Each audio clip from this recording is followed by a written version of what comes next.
Hello, my name is Allison Carmen, and welcome to my podcast, 10 Minutes to Less Suffering.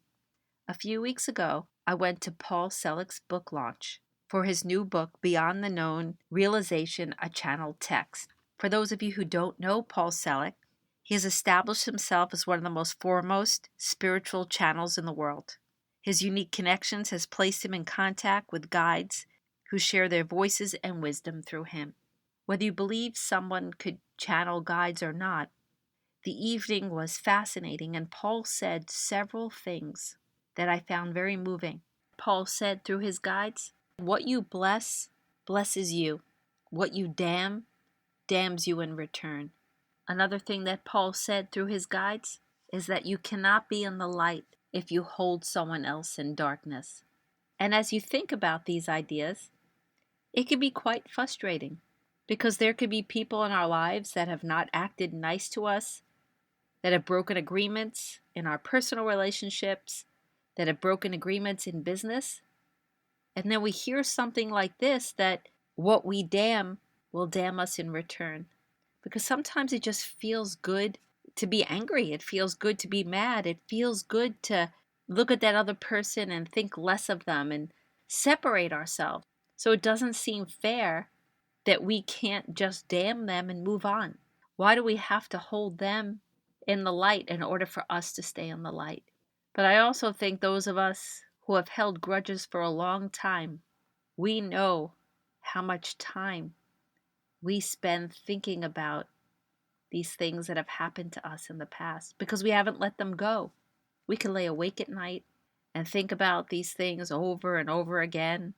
I can easily recount times in my life that I have not slept, thinking about a story again and again in my mind of somebody who I felt wronged me, who didn't act nice, who broke a vow or an agreement.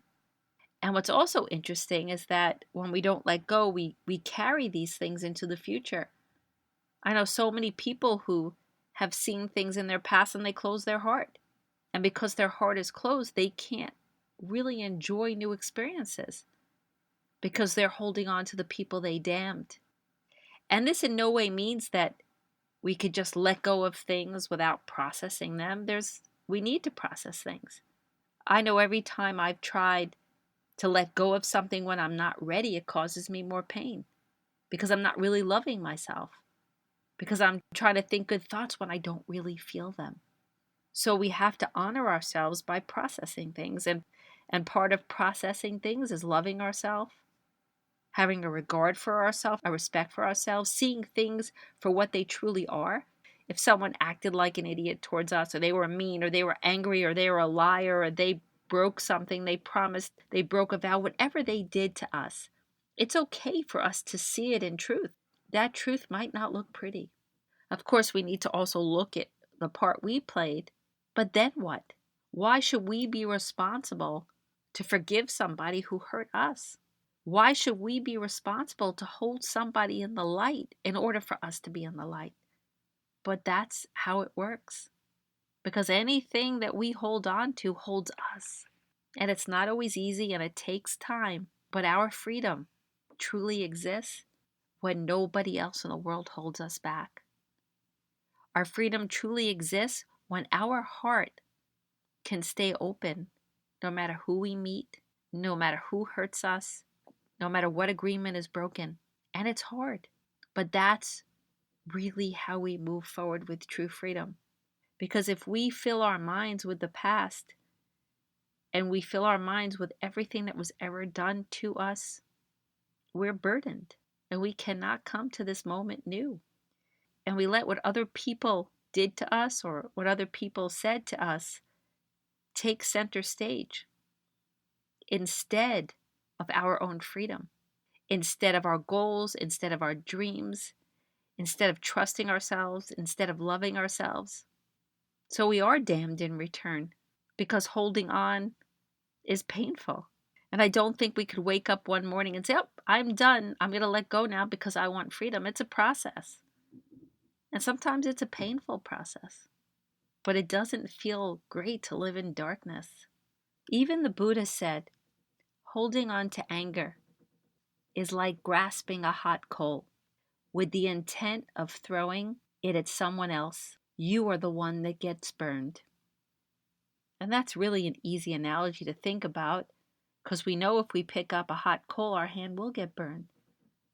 But that's what happens to unprocessed anger and to holding grudges.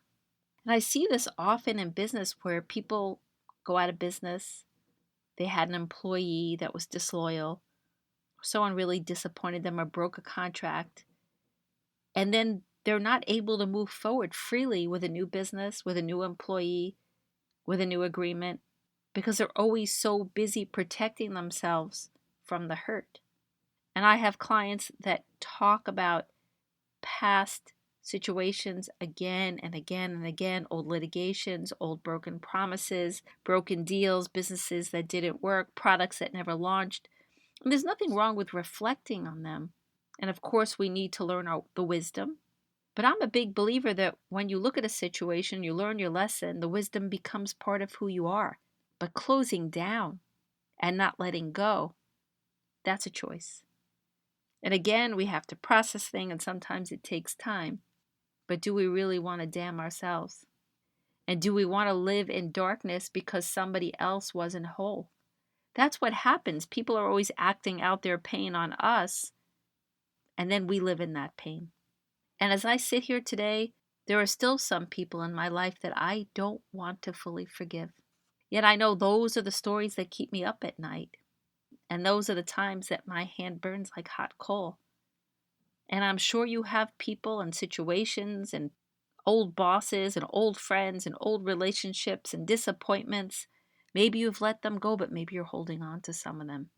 And it might be a good idea to look at your heart and see if it's not totally open because of things that happened in the past. And if that's the case, are you really able to access all that's possible in your life, all that joy, all that beauty? Because we really experience it from the heart.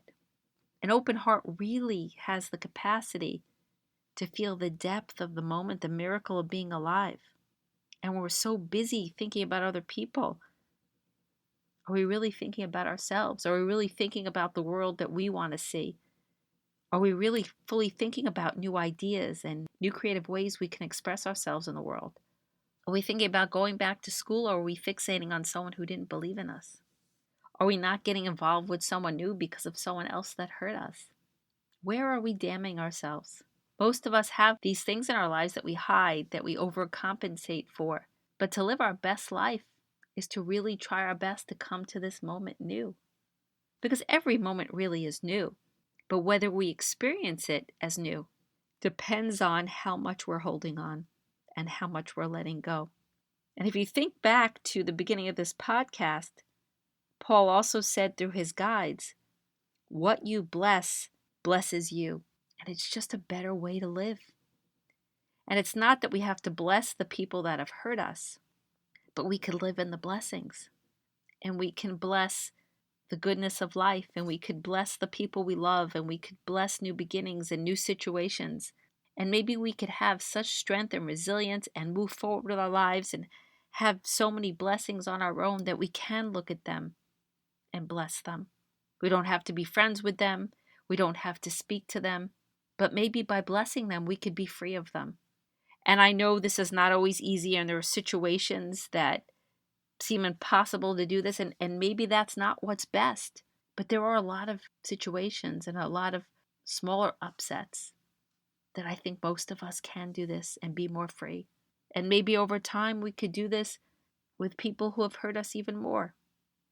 So maybe seeing the moment as a gift and trying our best to live in the blessing and let go of the people who hurt us the best we can, we have more of a chance to bless the things around us and to be blessed right back, to find new opportunities and new relationships and new creativity, to live in more possibilities and find more joy and peace in the days to come.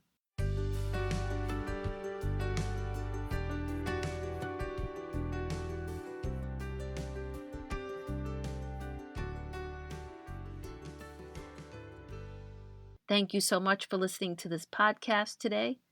If you'd like to get in touch with me, you could email me at allison@allisoncarmen.com.